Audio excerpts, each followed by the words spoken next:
জামায়াত ইসলামী নেতার বাড়িতে সরকারি ৯৯টি চালের বস্তা পাওয়া গেছে। দেখেন, দুনিয়াতে আমরা কেউ কিন্তু ফেরেশতা না। এটা যদি দলীয়ভাবে চিন্তা করেন তাহলে কোনো দলে ভালোর পার্সেন্টেজ, ভালো কাজের পার্সেন্টেজ বেশি, কোনো দলে কম। এটা স্বাভাবিক, এটা পাবলিক যাচাই বাছাই করবে। ঠিক আছে, তো এই বিষয়ে যে নিউজটা আসছে, নিউজগুলো তো এইভাবে আসে। তো নিজে বিস্তারিত দেখলাম যে জামায়াত নেতা উনি বলতেছেন উনার ভাই একজন ডিলার, এই জন্য ওনার বাড়িতে এই চালের বস্তাগুলা উনি স্টক করে রাখছে।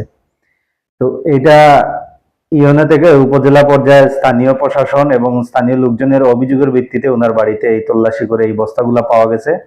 তবে ওনাদের প্রয়োজনীয় ডকুমেন্ট যদি ওনারা দেখাতে পারেন তাহলে ওনারা আর সমস্যা নাই। এখন জানি না ওনারা প্রয়োজনীয় ডকুমেন্ট দেখাইতে পারবেন কিনা। যদি দেখাইতে না পারেন তাহলে দোষী হিসাবে সাব্যস্ত হবেন, এটাই স্বাভাবিক, কিছু করার নাই। তো যেটা বলছিলাম, দুনিয়াতে আসলে আমরা কেউ ফেরেশতা না, ভুল ত্রুটি থাকতেই পারে, লোভ থাকতেই পারে, সেই অনুযায়ী বিচার করতে হবে। হ্যাঁ, জামায়াত ইসলামী মানে এখানে যে সবাই ফেরেশতা বা সবাই ভালো হবে এই বিষয়টা এরকম না। তবে ভালো মন্দ শুনলেই যে মানে দোষারোপ করতে হবে সেটা যে কোনো ব্যাপারে এটাও উচিত না।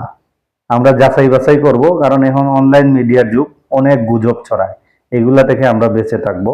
ধন্যবাদ।